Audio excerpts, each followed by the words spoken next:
জুলাই দাঙ্গার ১ বছর পূর্তি কি পেল বাংলাদেশ? গার্মেন্টস শিল্প ধ্বংসের ফলে সৃষ্ট লাখো বেকারত্ব, বকেয়া বেতনের ফলে শ্রমিক অসন্তোষ। তৈরি পোশাক শিল্প বাংলাদেশের রপ্তানিতে সিংহভাগের অংশীদার এবং দেশের অর্থনৈতিক স্থিতিশীলতা খুব ভালোভাবেই নির্ভর করে এই খাতটির উপর। কিন্তু জুলাই দাঙ্গার পর এই খাতটি সবচেয়ে বেশি ক্ষতিগ্রস্ত হয়েছে। দৈনিক জনকণ্ঠের একটি প্রতিবেদন অনুযায়ী জুলাই দাঙ্গা থেকে ডিসেম্বরের শেষার্ধ পর্যন্ত ৬ মাসে শতাধিক কারখানা বন্ধ হয়েছে। বেকারত্ব বরণ করেছেন ৬০,০০০-এর অধিক শ্রমিক। শ্রমিকদের ঠিকমতো বেতন দিতে পারেনি অন্তত ১৫৮টি কারখানা।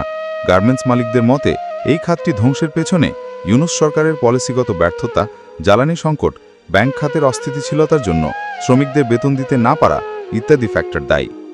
তাছাড়া কারখানা বন্ধের পেছনে আরও একটা বড় কারণ আছে, তা হল গত ৫ আগস্টের পর আওয়ামী লীগ নেতাদের ঘনিষ্ঠ বা মালিকানাধীন কারখানাগুলোতে হামলা, ভাঙচুর, লুটপাট ও অগ্নিসংযোগের ঘটনা ঘটেছে। তাছাড়া সরকার পরিবর্তনের পর আওয়ামী লীগের অনেক শিল্পপতি বা তাদের ঘনিষ্ঠজন জীবনের নিরাপত্তার জন্য দেশের বাইরে অবস্থান করায় এবং দেশের অবাধ মব সন্ত্রাস গার্মেন্টস শিল্প প্রতিষ্ঠানগুলোতে ধীর বা স্থবিরতা সৃষ্টি করেছে। দৈনিক আজকালের খবরের ২৭ মার্চ প্রকাশিত একটি প্রতিবেদন থেকে জানা যায়, স্বৈরাচার ইউনূস ক্ষমতা দখলের পর থেকে মার্চ পর্যন্ত ৭ মাসে অন্তত ১৫০ শতাধিক কারখানা বন্ধ এবং ছাঁটাইয়ের কারণে চাকরি হারিয়েছেন লক্ষাধিক শ্রমিক। চট্টগ্রামে ৫২টি পোশাক কারখানা বন্ধ হওয়ার পাশাপাশি গাজীপুর, সাভার এবং নারায়ণগঞ্জ, নরসিংদীতে মোট ৯৫টি পোশাক কারখানা স্থায়ীভাবে বন্ধ হয়েছে। দেশের মোট ১৫০টি পোশাক কারখানা বন্ধ হয়েছে, ফলে প্রায় ১,২২,০০০ শ্রমিক চাকরি হারিয়েছেন। শুধু গাজীপুরেই অর্ধলক্ষাধিক শ্রমিক বেকার হয়েছেন। বেক্সিমকো গ্রুপের ভাইস চেয়ারম্যান সালমান এফ রহমানের গ্রেপ্তারের পর প্রতিষ্ঠানটির ১৪টি টেক্সটাইল ও গার্মেন্টস ইউনিট বন্ধ হয়ে যায়। এছাড়া গাজী গ্রুপের ৫টি টায়ার কারখানা, বেঙ্গল গ্রুপের 3টি প্লাস্টিক কারখানা সহ আশুলিয়া, সাভার, জিরাবো ও জিরানির অনেক পোশাক কারখানা ভাঙচুর ও অগ্নিসংযোগের শিকার হয়েছে। দৈনিক আজকালের খবর। ২ ঈদেই বেতন বোনাস পায়নি পোশাক খাতে শ্রমিক ভাই ও বোনেরা। বকেয়া বেতনের দাবিতে রাজধানীর বিজয়নগরের শ্রমভবন এবং উত্তরার বিজিএমইএ ভবনের সামনে অবস্থান করে গত ঈদুল ফিতর ও ঈদুল আজহার সময়ে আন্দোলনরত শ্রমিকের দিনরাত কেটেছে। ৭ জুন পবিত্র ঈদুল আজহা ছিল। ঈদের ছুটি ২ দিন আগ পর্যন্ত অর্ধেকের বেশি কারখানায় শ্রমিকরা বেতন বোনাস পাননি। ১ জুন শিল্প পুলিশের পক্ষ থেকে একটি বিজ্ঞপ্তিতে বলা হয়, মোট ৯,৬৮৩টি কারখানার মধ্যে গত মে মাসের বেতন পরিশোধ করেছে মাত্র ৮৪৯টি, বকেয়া আছে ৮,৮৩৩টি। পরিশোধের হার ৮.৭৭, অপরিশোধের হার ৯১.২৩। অন্যদিকে বোনাস পরিশোধ করেছে ৯,৬৮৩টি কারখানার মধ্যে ৪,২৪২টি, পরিশোধের হার ৪৩.৮২, অপরিশোধের হার ৫৬.১৯।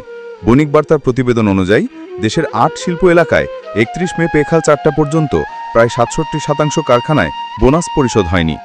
শুধু ঈদের ছুটি নয়, শ্রমিকদের বেতন বোনাসও লাগবে। প্রথম আলো, ২ জুন ২০২৫।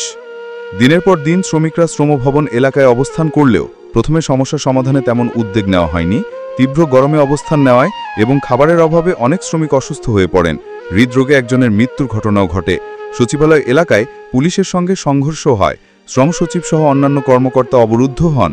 পরবর্তী সময় বিভিন্ন সমঝোতা বৈঠকে সরকারের পক্ষ থেকে কিছু টাকা পরিশোধ এবং শ্রম মন্ত্রণালয়ের আশ্বাসে ঈদুল ফিতরের আগের দিন শ্রমিকরা বাড়ি ফিরে যান। কিন্তু প্রতিশ্রুতি বাস্তবায়ন না হয় ঈদুল আজহার আগে আবারও শ্রম ভবনের সামনে অবস্থান নেন শ্রমিকরা। এবারও পূর্ণ বকেয়া পরিশোধ না হয় আন্দোলন অব্যাহত রাখার হুঁশিয়ারি দেন তারা।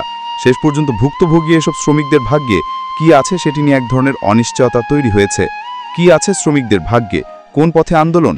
Bangla Tribune, ১৫ June ২০২৫।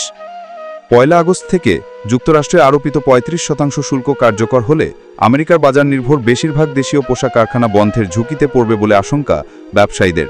মোট রপ্তানি পণ্যের ১৭% আমেরিকায় যায়, তাই বাড়তি ৩৫% শুল্ক আরোপ হলে মোট শুল্কের পরিমাণ দাঁড়াবে ৫০%, যা ভারতের অতিরিক্ত ২৬% শুল্ক এবং ভিয়েতনামের অতিরিক্ত ২০% শুল্কের চেয়েও বেশি।